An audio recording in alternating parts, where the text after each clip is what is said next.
അയാളെ ഓർക്കാതിരിക്കാൻ പറ്റില്ലല്ലോ. അങ്ങനത്തെ ഒരു നേതാവല്ലേ. നമുക്കിനി ഓർക്കാനേ പറ്റത്തുള്ളൂ. ഇനി ഒന്നും പറയാനില്ലല്ലോ.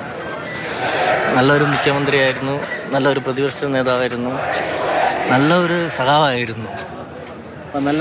നല്ല സഖാവിനെ ഇനി ഇതുപോലത്തെ സഖാവ് വരുമെന്ന് പറയാൻ പറ്റത്തില്ല. ഇനി ഇങ്ങനെ ഒരു സഖാവ് ഉണ്ടോ എന്ന് പറയാൻ പറ്റില്ല. ശരിയാണ്, സഖാവെന്ന് അക്ഷരം തെറ്റാതെ നമുക്ക് വിളിക്കാൻ കഴിയും VS-നെ. നമുക്ക് ഒപ്പം രാഹുൽ ജി നാഥ് ചേരുന്നുണ്ട്. രാഹുൽ, അക്ഷരം തെറ്റാതെ VS-നെ സഖാവെന്ന് വിളിക്കാൻ കഴിയും എന്ന് തന്നെ ഓരോ മലയാളിയും പറയുമ്പോൾ ആ വിളിയുടെ അർത്ഥം പൂർണ്ണ രൂപത്തിൽ ബോധ്യപ്പെടുന്നു.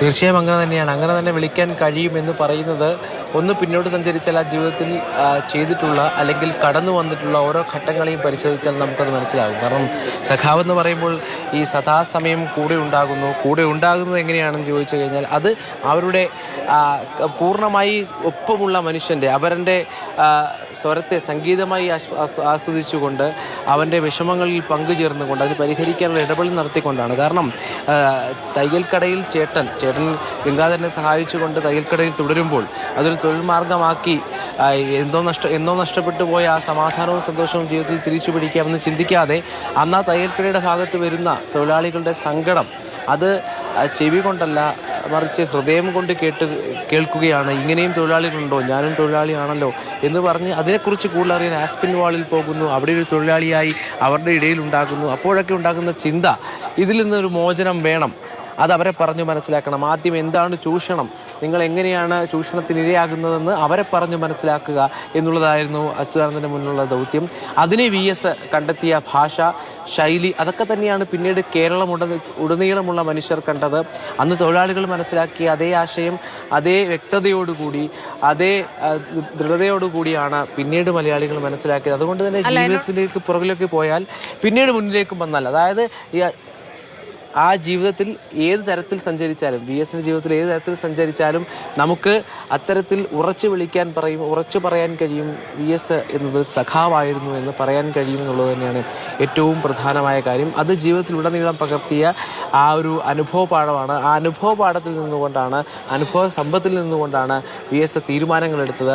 ആ തീരുമാനങ്ങളെടുപ്പോൾ സ്ത്രീപക്ഷ നിലപാടുമായി ബന്ധപ്പെട്ട കാര്യം പറയുമ്പോൾ അത് 70 കാലത്ത് തുടങ്ങിയ പോരാട്ടമാണ്, ആ നിലപാടാണ്. ആ നിലപാടിൽ നിന്ന് ഒരു അണുകിട ചലിക്കാൻ VS തയ്യാറായിട്ടില്ല. അത്രമാത്രം അചഞ്ചലമായാണ് നിലപാടുകളെ കൈക്കൊണ്ടിരിക്കുന്നത്. അത്രമാത്രം അചഞ്ചലമായാണ് അദ്ദേഹം പറഞ്ഞ അഭിപ്രായങ്ങളോട് യോജിച്ചു നിന്നത്. അതിലേക്കാണ് മലയാളികൾ ഒഴുകിയെത്തിയത്. ഇന്നും ഈ നിമിഷവും ഇപ്പോഴും മലയാളികൾ ഒഴുകിയെത്തുന്നത് ആ നിലപാട് കൈക്കൊണ്ട മനുഷ്യനിലേക്കാണ്. ആ നിലപാടിലുണ്ടായ വിശ്വാസത്തിലേക്കാണ് അവർ ഒഴുകിയെത്തുന്നത്. ഇവിടെ ഇപ്പോൾ 6:40 ആകുമ്പോൾ ഇനി കുറച്ച് മണിക്കൂറുകൾ മാത്രമാകും ഈ വീട്ടിൽ VS ഏറ്റവും ഒടുവിൽ തുടരുക. ആലപ്പുഴയിലേക്ക്, സ്വന്തം നാട്ടിലേക്കുള്ള യാത്രയാണ്.